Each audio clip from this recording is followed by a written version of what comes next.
Hi, I'm Clark on Temptress, and this is an alternator.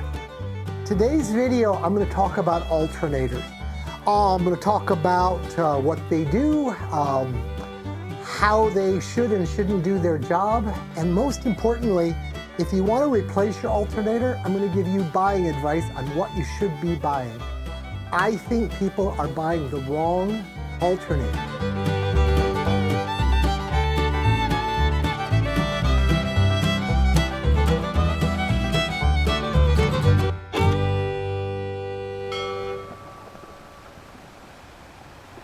Okay, why do you have an alternator? Well, an alternator goes onto the engine, uses the engine's spin to make electricity, and its job initially was to replace the power that the starter used to get the engine going and to run things like headlights in cars and the radio and, that kind of thing. On boats, it does all that. Plus, we kind of want more power than maybe the 30 amps that a stock original type alternator would put out to charge our batteries, because we've been using the batteries for maybe days and we need to bring them up and we want to do it fairly quickly. People tend to buy big alternators for boats. Let's talk about that. But before we talk about that, let's talk about where the power on your boat should come from. Now, probably in the 80s, the right answer was the alternator. It was as reliable as the engine. It was there. People crossing oceans would a lot of diesel fuel for the ocean crossing to just daily run the engine solely to recharge the batteries for navigation lights and maybe an autopilot if they were, special back then.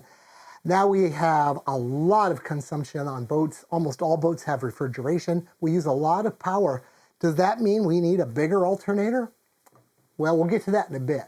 Let's start out with where in the modern world our power should come from. In the 80s, nobody had solar. I mean, who had solar in the 80s? NASA.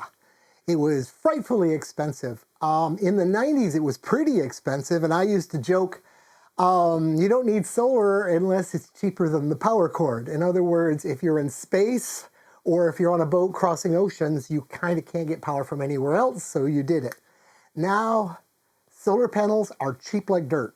They are so incredibly cheap that anybody could afford all the panels that they can fit on their boat if they wanted to. That's the problem, is real estate. But if you've got the place to put panels, I highly recommend that's your number one source of power. Well, unless you live in Alaska or something like that. But if you're in the tropics, no question, solar. Panels just go up. They basically work, and when they stop working, you check to see if a bird crapped on them, clean that off, and they work again. That's the maintenance for solar, and it's very seldom you even need to do that. If you don't do solar, wind. Wind used to be a lot more popular than it is now. A wind generator of a certain size used to put out, let's say, 5 amps in a reasonable amount of wind. Then a company made a new one, and it could put out 7 amps. So everybody bought that. And then someone made one that could put out 10 amps, and everybody bought that. And the marketers weren't lying. It made more power, but it needed much more wind to do it, and it wouldn't make power at lower RPMs. What's happened now is you can't buy a wind generator that doesn't make a huge amount of power, because basically everybody's been buying by the number and not buying by common sense. And nobody's making good wind generators. I have a whole video series long ago, some of my first videos, where I build my own wind generator from scratch. And in that, I go into detail, so it's there. In short, wind is a good idea, particularly because it makes power during the night, so it kind of keeps your batteries topped off, even if it's not enough to keep up with your needs. But it's so hard to find a wind generator that doesn't need 40 knots of wind to make any power. So wind is kind of out. Let's say you want to make power from an internal combustion engine. You're just not into all this green solar panel stuff, or you live in a place that's rainy and dark a lot. I recommend you get a generator. Generators are about making electricity. This could be a big diesel generator in your boat, or it could just be a little Honda and a battery charger. That's the best way to turn fossil fuels into electricity. I personally am a big fan of either the Yamaha or the Honda 1000 watt generator. It's very small. Nobody buys it because it costs the same as the 2000, but the 1000 weighs like 25 pounds and the 2000 weighs like 50 pounds, and it's smaller and it's easy to throw in a lazarette. And that 1000 watt is enough to run a 50 amp battery charger. So it's kind of a good marriage. 50 amp battery charger, 1000 watt alternator. But do whatever you want to do. The point is, that is the way to turn fossil fuel into electricity to recharge your batteries. But we're talking about alternators here. So now I'm going to jump into that gear. Just wanted to get all that down first. So you've decided you want to break the rule I just said, and you want to use your prime mover, the diesel engine that moves your boat, to make electricity. Now, if you're already moving the boat, this is not a problem. You should do this. What the heck? It's spinning. This takes 5 horsepower maybe off the engine. You can afford it. You know, if you're propped right, you're not going to have a problem at all. Great. That's not the problem. The problem is this. So many sailors are on an anchor or on a mooring and they need electricity. So they start their engine. They put it in neutral. They rev it up until they see the alternator isn't making any more amps, and then they maybe back it up a little bit and leave it right there at that RPM, saying, I make the most power possible and I'm burning less fuel and it's lower RPM and it's not as loud.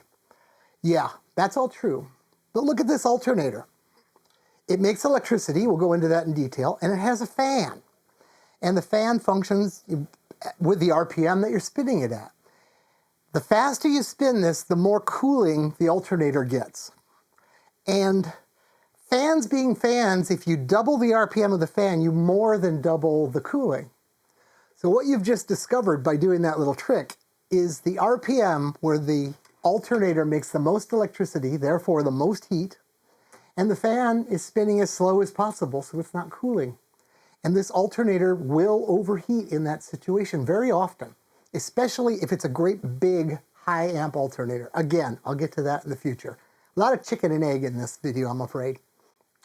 But that's not the why you shouldn't do it. Why you shouldn't do it is all the time you're running your engine like that, you're taking maybe 5 horsepower off it, tops, with this 1 V-belt little alternator or whatever alternator you have. Compared to what your engine can put out, it's nothing. And diesel engines need to work. They need to have a load on them. They need to be struggling and pushing something. If you just let them idle, you don't get complete combustion of the fuel, and it starts building up as carbon. And it will not kill the engine instantly, but over the years it will greatly, greatly shorten the life before you need to do a rebuild. You'll end up with carbon all over everything. Maybe the first thing you'll notice is your exhaust elbow needs cleaning or replacing, but it's doing damage everywhere. If you don't believe me, grab, I just bought a Yanmar, well I say just, it was like more than 10 years ago, but go through the Yanmar manual and they will talk completely. Do not let this engine idle. If you had to let it idle, like for example coming into your slip, before you shut it off, rev it up, try to clean out that carbon. So running your engine solely to make electricity through the alternator is doing the most harm you possibly can to a very expensive engine that has another critical job, moving the yacht. So just don't count on that. Again, solar generators, that's where your power comes from. But finally, I'm going to get to what I said I was going to get to. What alternator should you buy?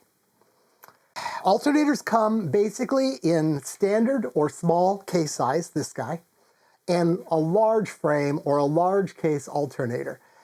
Generally speaking, you're not going to have room for the large on your engine. It just won't mount up to the brackets and you just can't use it. So we're just going to talk about small frame alternators. Big frame alternators are used in buses and trucks and, you know, big things like that. Cop cars, I think, use them.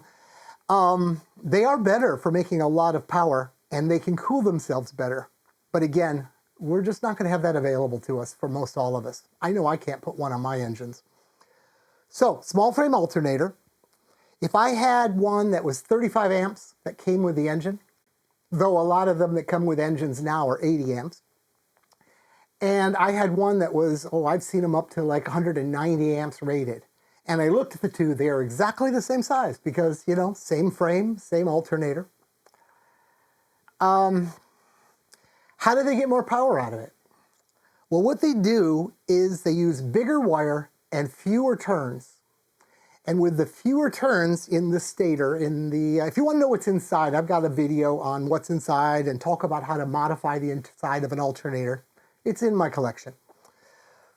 But changing the stator to something that has bigger wire but fewer turns will make more electricity, but it won't make that electricity until you get very high in the RPM curve. So you'll find that at idle, it might not make any electricity at all. And you have to rev it up quite a bit to get that rated power. That's a little counterproductive to, things I've said. That's not the problem, though. I mean, it's a problem. It's definitely the problem that caused the wind generators to not be useful on boats anymore. But the problem is, the more amps that this thing puts out, the more power running through it, the more heat it generates. And if it generates too much heat, it will overheat and destroy itself. It will cook itself. It'll actually bake the insulation right off the wires inside, and then that's it. There's a lot of talk lately, and I have a video on the subject, so I won't go into detail, about how if you hook your alternator to lithium batteries, it'll overheat and burn itself out. And I argue that's not a problem with the batteries. The batteries are great. They're doing exactly what they're supposed to do. The problem is you don't have a continuous duty alternator. For whatever reason, it's not able to cool itself of the heat it generates while it's making full power. And possibly before you bought those lithium batteries, your lead batteries because you threw so much power at them, they went up in voltage very quickly, and the alternator regulator had to derate the alternator to keep the batteries from destroying themselves. So therefore, it didn't overheat because it was being derated. Lithium is great because it will just drink from the fire hose and take whatever you give it, even enough to hurt the battery, but that's a different discussion. And it will run the alternator right to its limits until the battery is full, and that gives it the opportunity to overheat. So what we need to do is make sure that whatever alternator setup we have on the boat is continuous duty. Whether we're going to use lithium or not, it doesn't matter. It still really needs to be good continuous duty gear that won't overheat itself. Now, an alternator could get hot for the very simple reason the engine room is hot. So if it gets hot, one thing to do is blow some cool air from outside right in its vicinity, and that'll do wonders. It'll really help it a lot. But the big thing is, don't buy too big of an alternator. Now let's think about it. If you're gonna use your alternator only while you're running the motor, how much power do you really need? If you're in a marina and you're just gonna pull out of the marina, put up your sails, sail around all day, come back in, you might think, I need a big alternator because it's not running long. But you don't need a big alternator at all because you're in a marina, it's plugged in. If you're living the cruising lifestyle where you're at anchor and you may not be starting your engine for months, that's if you're not moving around, but you know what I mean, a long time, then my argument is you shouldn't be relying on your alternator. And when you do use your engine, it's because there isn't the correct wind to get where you want to get, so you are running your engine for like 8 hours. Well, it doesn't take much alternator to recharge your batteries when you've got 8 hours. If you're out at a mooring and same kind of a deal, you run your engine for a few minutes to get out to where the wind is, maybe there's an argument there to have a bigger alternator. But again, solar is your friend. Use something else if you possibly can. So I'm suggesting that you don't get like a 170 amp alternator. I think they are silly and people buy it because it's a bigger number, thinking bigger is better, and that only costs another $100 and I can afford it. I'm buying the better alternator, and it isn't. It isn't better. Also, this guy is set up for a V-belt. It's what engines are all set up for when you get them. And a V-belt is good for maybe up to a 100 amp alternator, no more. And a V-belt isn't good anyway. Any corrosion and it'll chew that belt right up. This is an old alternator and there's rust on this pulley. If I put a V-belt on it, it would not last very long. And I found from experience there's little you can do to polish these. I've tried in the field, with sandpaper and a piece of wood and, shove it in there and let the engine spin it around. And just could not get it to not eat up belts. So in the interim, I have switched to a ribbed belt. I have a video on that. It's entitled something like Changing the Oil in Your Marine Diesel and Other Hacks. And one of the other hacks is the belt. I used a company called Electromax. They made a kit, and I've been very, very happy with it. But there's other companies that make these things. Anyway, these flat belts, that's what's in cars today.